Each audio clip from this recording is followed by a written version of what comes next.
Hello everyone, this is a report for week 9 of Beta Academic program. This week started with the publication of IR memes, first humor-related post in our account. Overall, it generated 55% more views than usual, while in the first day after publication, it attracted 104% more views than usual. And talking about content of the post, it required certain level of creativity, adaptivity, and IR knowledge.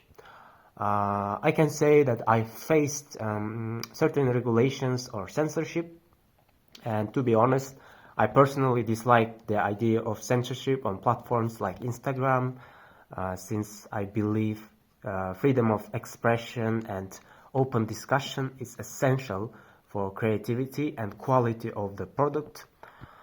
Especially in such a progressive university, one of the most progressive universities of our country as SDU.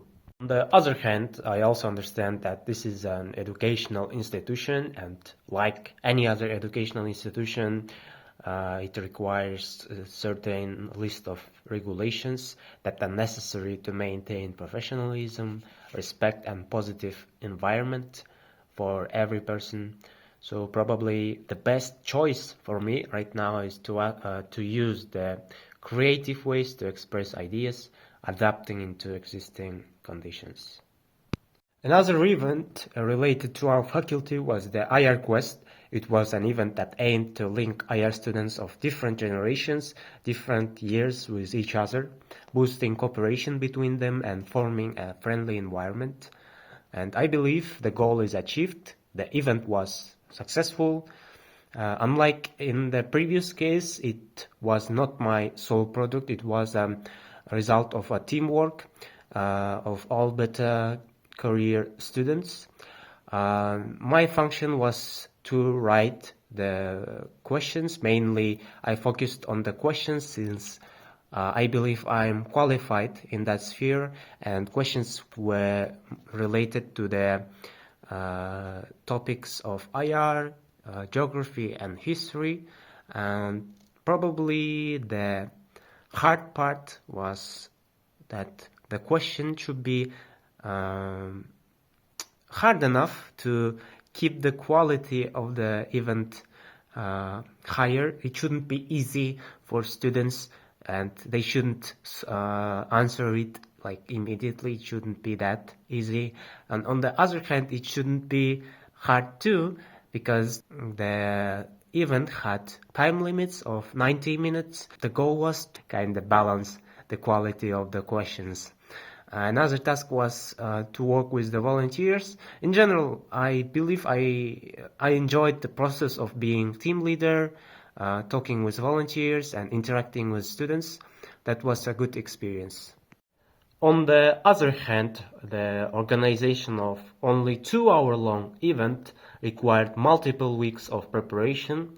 It was really difficult and energy consuming, especially when you have no experience of participation or even organization of quests until this moment.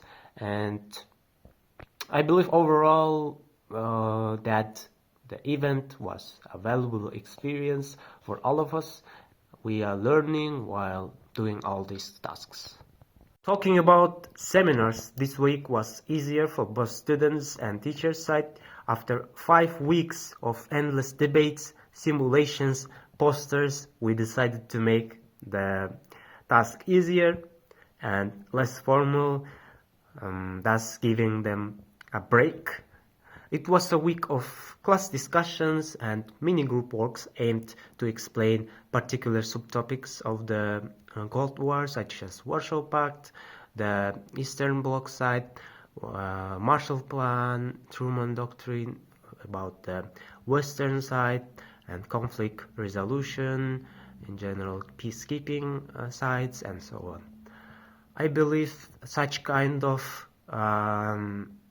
breaks are important for students to not get overstressed during their semester. That's the end of report about week 9. See you next week.